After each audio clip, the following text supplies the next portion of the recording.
Hi everyone, welcome to my channel.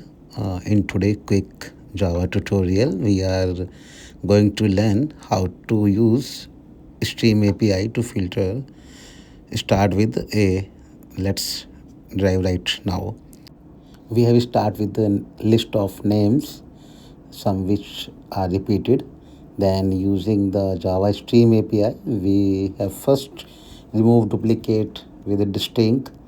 Then we are filter only the those fields string which is start with the letter A using for filter for s dot start with method I just already defined. So finally we are used to collect a filter result, then print the list.